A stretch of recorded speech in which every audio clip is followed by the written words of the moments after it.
Hey everyone, I'm back to do another little video, an update. Okay, so I got my new iPhone. It's the iPhone 13 Pro Max, and I'm still working on setting it up and getting used to it. It's a little bit different than my other one. So anyhow, what I've done to the bike so far is I've cleaned up the welds where the shocks were. I'm going to move them back here, and like I said before, underneath, side by side, to keep it out of the way of the chain. Let's see if I can remove this. Let's see here. There we go. Let me just set this over here. Don't want it to fall now. Okay, so over here, I still need to clean up some of this booger weld here and here. But anyhow, I'm going to run a nice thick bar, probably two of them, going probably right across here somewhere. The shock will come from here down to another bar right across here. I could probably use this one here. I definitely could use that one. I probably will. But I'd have to run it up right under here somewhere, I believe. Something like that. So, I mean, there's an idea there. I've already ordered the suspension. I ordered some parts for the motor over there. Here's something interesting I did. Now, this shock here, when it was fully extended, you can see all of this here, the whole entire Yamaha, all right, to about right there. So what I did was I lowered it, and the way I did that is I took off the cap here, and inside there's a spring on both sides, and took out the spring, cut it short, took off about that much. Actually, let's see if I have that darn thing around here somewhere. Well, I don't have the spring, but I'm wondering if I have the bolt that I cut off of there. I know I do somewhere around here. The spring is here. That's how much spring I took off of it. That's actually a pretty decent amount of spring. The bolt, there's one right here. There we go. That's how much bolt I took off. So what I did was I cut it, all right? Then I took the tap and die set here. Actually, that one there, still have it sitting out like a dumbass.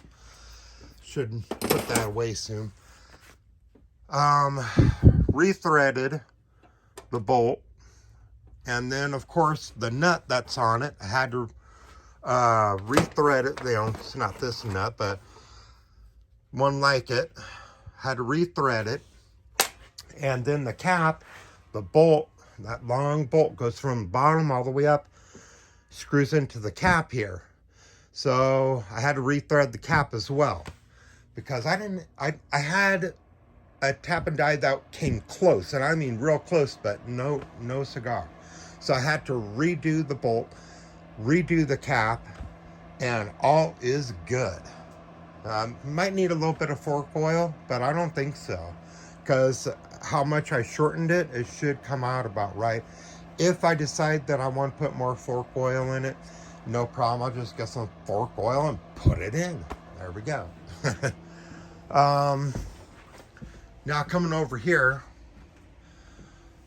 there we go. Got another one of these. This one here is much bigger than the last one. This here, as you can see, it's pretty darn clean, but what has me concerned, well, I better not pull that out, I'll just turn it, is the middle right here. It's where the last one of these couldn't get to. It's only almost 2 inches long. This here is twice as long. So it couldn't get the middle exactly. I was going to use this to finish it off, but I was like, you know what? I should get another one. Another cylinder, the whole we call that jug or something. Get a whole nother one of these and redo that one with this here and go from there. So that's what I did. I went ahead and ordered a whole nother one of these. It didn't cost too much, you know, thank God for that. I am going to run this Mikuni. It says on the site that's Mikuni. It's Japanese made. Let's see. Yeah, it is Mikuni. There it is. Yeah, so I'm going to run this one here. I figured that's a good idea, but to be able to run this, turn that around, this hole here is just a hair, you know, too small. Now you think, oh, well, you're going to run a small carburetor. No, no, no. Actually, it's a bigger carburetor. To tell you the truth, this, let me show you the original here. This is the original. Look how small, this hole is here compared to that one there. See, there's the difference. It's just the thickness here. This here is thick. You know, the hole here puts out less. This one here, even though the outer diameter is less than this, this here puts out a lot more fuel. So I was thinking about doing that, sticking that on there. Well, actually, I'm not thinking about it. I am doing it. So anyhow, I need an adapter that'll fit in here that I can hook a sleeve like this onto. So I went ahead and ordered the right size of this. This here is the right size that'll fit this. I just got to polish it up. That will fit right up in there. This carburetor here, the Mikuni, once I get the other sleeve like that, I'll cut this short, real short, put the sleeve on there. That Mikuni will attach to that. Also ordered the air filter, that'll attach to that. And voila, you know, all good. I am not going to be running the oil pump on this motor. I'm going to disconnect that, take this out, put a bolt in there. I'm not going to run that. I'm going to mix my own fuel. So basically this here is, well, basically it's the throttle. So when you give it throttle, this here splits off into two. So when you give it throttle, this one here goes to the carburetor. And when you give a throttle, both of them open up, which allows this to turn on, pouring little bits of oil mixture into the carburetor with the fuel. Neat invention, not useful. Not to me anyhow. I mean, it's useful if it's like really new, you know, and there's replacement parts, but no. But I do have all the caps and all that for it. I'm going to leave this in there just as is. I'm just going to disconnect that. And these guys here, these are for the oil. This one here would go to the oil tank.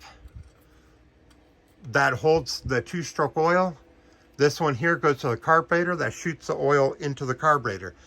I'll take these off and cap those off. Put the cap on there. Put the little cap back on here. And voila. You know, good to go. Well, almost. I mean, I still have to finish it. Now the other jug that I have coming, that thing's a freaking mess. Oh my God. Even said I got it off of eBay, and it even says needs to be bored. Well, it looks pretty clean. I mean, better than this looked. I mean, this thing was scarred up deep and nasty, but look how clean that is. You can't see a single one of them scars on there. So I'm going to use this here on that new one. Well, it's not new. It's just old as dirt, you know. So I'm going to use that. And over and over and over again, it will bore it out little by little. And as long as I keep, this here will go all the way through. I think at the top it'll have like that much at the very top, but that's not a big deal at all.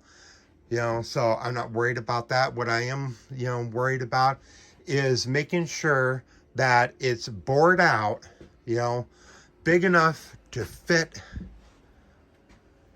this piston. Now, that that jug that I'm getting, it's bored out to 56 millimeters. This one here, let me set this down. Move that out of the way. All right. Now the screen on it don't work no more. It's a cheap Harbor Freight. I really should invest in a high quality because I'm always using these. All right, so it's about, it's past 56, about 57, roughly. But of course, with the rings, maybe 57 and a half, 57 and a half, 58. Well, regardless, you know, it won't take much to get that to fit. Not much at all. But it does need to be bored out a little bit. It does have some scratches. Not as bad as what was on there. I can guarantee you that. I mean, look at the old piston. Look at that. Holy Christ. I mean, that is like, wow. You know, and I sanded it already. But I can't keep sanding it because there won't be nothing left of it. I mean, those grooves go about halfway through it. I mean, whoever ran this, you know, and did that to this thing, they probably popped off the spark plug, let a bunch of dirt and rocks fall in there, and just ran it as is, and just jacked it all up. But so when that new jug gets here, I'm going to polish it just like that. I'm going to polish it up and get it cleaned up. Once it's cleaned up and this piston fits in there, then I'm going to throw it all back together. I'm going to seal it up. Oh yeah, that reminds me. I need to get some of these screws here. Broke two of those. I think one of these right here. Broke one of those. Oh yeah. And I need to get those bolts still, but are the nuts for those bolts. So 4 of those, 4 lock washers, and same thing on top, just different size. Actually, I got the sizes right down here. Yeah, this one actually fits right up in there. And then, oh yeah, yep, wait.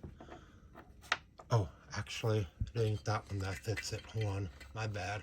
I put them all together when I took it off. Oh, wait. There we go. Knock that out of the way.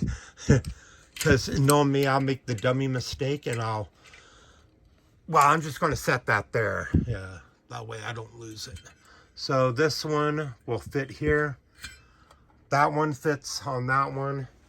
That one also fits. It's a lock nut. I was thinking about going with lock nuts on this. I don't know. I haven't figured it out yet. I got plenty of time to figure it out. So anyhow, that's pretty much what I've been doing. This thing is polished almost to a mirror. When I go to put it all together, that will be like a mirror. I mean, it's already like super, super polished, but it'll be even better. So, yep. All right, so, oh yeah, and I got the honing oil, you know, for that. So all's good there. This here is perfectly fine, the electrical. I found this piece here. There we go. This piece here, just this piece right here. $100 and something for that.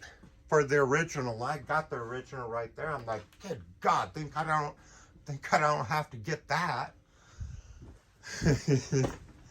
All right, so this is good. I still have to do a little welding up here and over here. Have to clean this up. I'm using a new welding line. It's Blue Demon welding line, and I am not impressed. I really do prefer the Lincoln flux core welding line. This stuff here is like, it's like bullshit, man. It's crap. Don't get me wrong, they make an excellent product, Blue Demon, for this guy here, for doing TIG welding. I mean, they make some really, really good stuff. Like, you know, their welding rods, I mean, really good stuff. But when it comes down to the flux core line, I'd have to suggest against that. I really would, because I mean, usually my welds are really good, but that stuff, look at that. Oh my God, it's like a big, fat, nasty booger of a weld. Look at that. I feel embarrassed. I mean, I know I can do better, way better. This, you know, no. That's embarrassing. It really is. I suggest highly against getting Blue Demon flux core. Anything else, go for it. Good stuff, but flux core welding line, no. So guys, there we go. Wanted to show you what I've been up to and give you guys the update. So there we go. Yep, thank you for watching, guys. I appreciate it. Like, comment, subscribe, and I will be talking to y'all later.